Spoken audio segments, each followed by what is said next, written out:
Let's talk about the response of progressives, and in particular, what's happening on student campuses, particularly in America.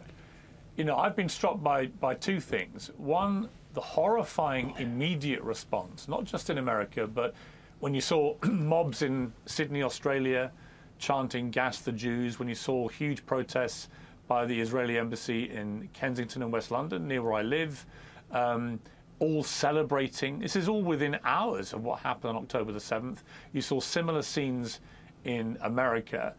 So the gut reaction of many young people appeared to be celebrating what had happened. And you even had there was a Cornell professor who was heard in public saying how exhilarated he was by what happened, and still hasn't been fired. And these are people who've driven this cancel culture for many years now, where if you use the wrong pronoun, they want you eradicated, fired, shamed, abused, and so on. But here, if you celebrate the actions of a terrorist organization in killing 1,500 people, you actually don't lose your job. Students who beamed pro-Hamas rhetoric onto the building at George Washington University, they haven't lost their places at that university. So even for the most heinous possible thing that you could do which might warrant cancellation, the people who've driven cancel culture spare themselves. Well, this shows you how shallow the oppressor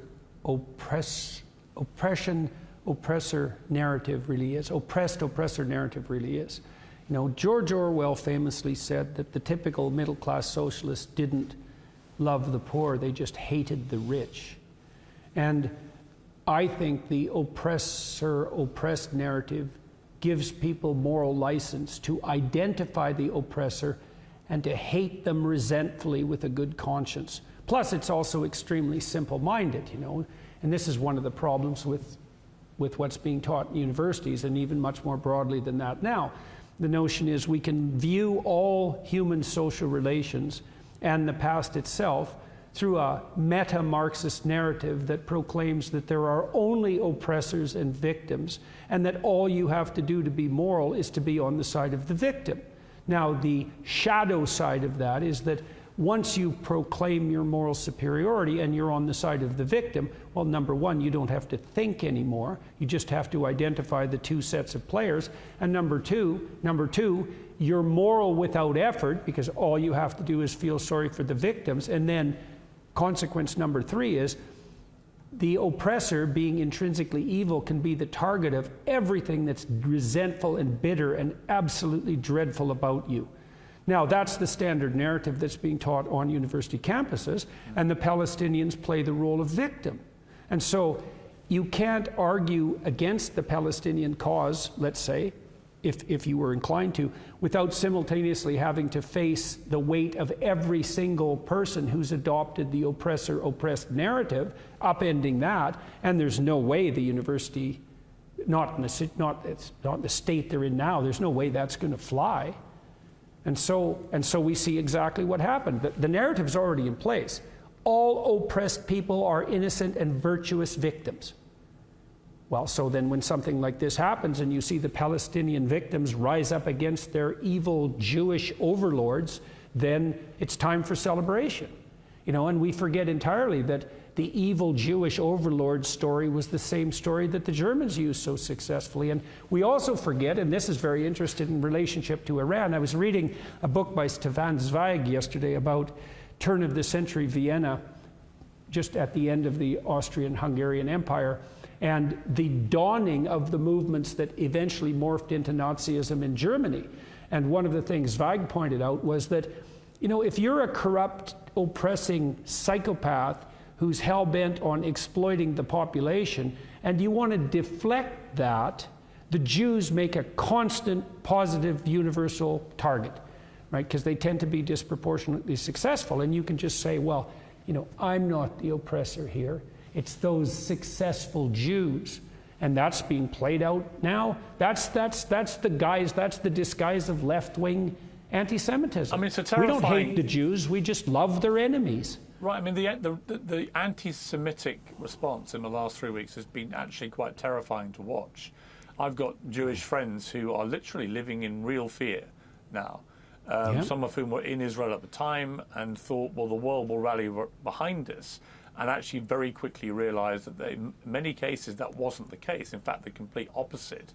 And then you saw these scenes in Dagestan at the airport with a mob literally charging around trying to find any Jewish passengers they could find. And it was, I mean, horrendous, but also, if you're Jewish, this is utterly terrifying and must take you right back to Nazi Germany, World War II, the Holocaust. This never again, it is beginning to happen again. Well, I think we could be heartened in that regard by the counter position, though, too. I mean, I would say the reasonable majority in the Western world didn't take that stance still, and quite forthrightly. I mean, even my Prime Minister, Justin Trudeau, who virtually never says a true word in his life or makes his actions are concatenations of false gestures even. You know, he came out with a pretty forthright statement decrying what had happened on the Hamas side. And that has characterized the leadership of the West in general, and so I can certainly understand why the tiny minority of Jews that do exist in the world are terrified about what's happening.